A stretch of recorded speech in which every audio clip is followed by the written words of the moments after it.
Hello दोस्तों, नमस्कार।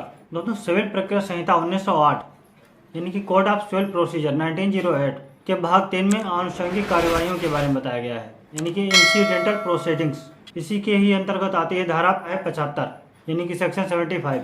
इसमें कमीशन निकालने की न्यायालय की शक्ति के बारे में बताया गया है। आप ये भी कह सकते हैं कि इस धारा में ये बताया गया है कि न्यायालय कमीशन क्यों निकालता है या फिर न्यायालय के द्वारा कमीशन क्यों निकाला जाता है। दोस्तों, सबसे पहले तो मैं आपको कमीशन के बारे में बता दूं कि कमीशन क्या होता है। मूलतः न्यायालय के द्वारा किसी व्यक्ति को दिए गए निर्देश या भूमिकाओं को कमीशन कहा जाता है, और जो इस कमीशन का संचालन करता है उसे कोर्ट कमिश्नर कहा जाता है। न्यायालय कमीशन वहाँ पर निकालता है जहाँ पर फला वस्तु फला चीज़ न्यायालय के पास नहीं आ सकती है, न्यायालय वहाँ नहीं जा सकता। कोई खेती का मामला है, कोई भूमि का मामला है, कोई भूमि से जुड़ा वाद है, तो फला भूमि न्यायालय के पास नहीं जा सकती या न्यायालय भूमि पर नहीं जा सकता अपने क्षेत्राधिकार के अंतर्गत रहते हुए। ऐसे में न्यायालय द्वारा कमीशन निकाला जाता है। तो धारा 75 में यही बताया गया है कि न्यायालय कमीशन क्यों निकालता है या न्यायालय की कमीशन निकालने की शक्ति क्या है। धारा 75 के अनुसार ऐसी शर्तों और परिसीमाओं के अधीन रहते हुए जो विहित की जाएं, न्यायालय का किसी व्यक्ति की परीक्षा करने के लिए, खा स्थानीय अन्वेषण करने के लिए, गा लेखाओं की परीक्षा अथवा उनका समायोजन करने के लिए, अथवा घा विभाजन करने के लिए, अंगा कोई वैज्ञानिक तकनीकी या विशेषज्ञ अन्वेषण करने के लिए, चाह ऐसी संपत्ति का विक्रय करने के लिए जो शीघ्र और प्रकृत्या क्षयशील है और जो वाद का अवधारण लंबित रहने तक न्यायालय की अभिरक्षा में है, छह कोई अनसचिवीय कार्य करने के लिए कमीशन निकाल सकेगा। यानी कि ये इतने कारण बनते हैं जिनके अंतर्गत न्यायालय कमीशन निकालता है।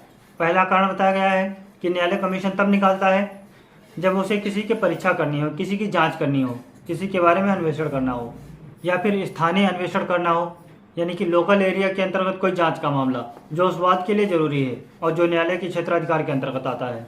गाँव में बताया गया कि लेखाओं की परीक्षा या उनका समायोजन करने के लिए, यानी कि कुछ डॉक्यूमेंट्स जो उस बात से जुड़े हैं उनको जांचने के लिए, उनको देखने के लिए, या फिर वो अलग अलग हैं लेकिन उनका समायोजन न्यायालय करना चाहता है, या फिर वो एक में है उनको अलग करना चाहता है, उनका विभाजन करना चाहता है। इस कंडीशन में भी न्यायालय के द्वारा कमीशन निकाला जाता है।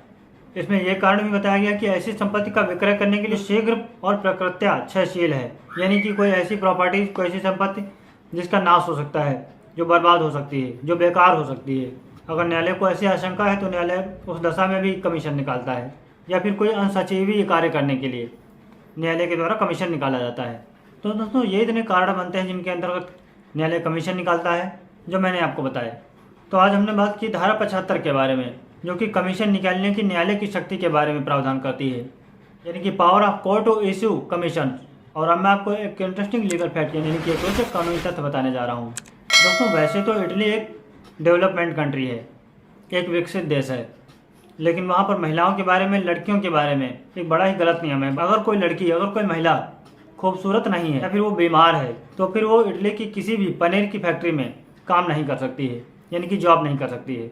बीमार है तो कोई काम नहीं कर सकता है, ये बात समझ में आती है, लेकिन खूबसूरत नहीं है इसलिए उसको जॉब पे नहीं रखा जाएगा, काम पे नहीं रखा जाएगा। ये गलत है, ये नहीं होना चाहिए। आप इस बारे में क्या कहते हैं? आप कितना सहमत हैं और कितना असहमत हैं इस बारे में? अपने विचार कमेंट बॉक्स में ज़रूर बताइएगा। वीडियो को कर दीजिए ज़्यादा से ज़्यादा लाइक और ज़्यादा से ज़्यादा शेयर, और चैनल को अगर अभी तक सब्सक्राइब नहीं किया है तो जल्दी से इसे सब्सक्राइब कर दीजिए। मैं आपसे मिलता हूँ अगले वीडियो में, और इस वीडियो में मेरे साथ आखिर तक बने रहने के लिए आपका बहुत बहुत धन्यवाद।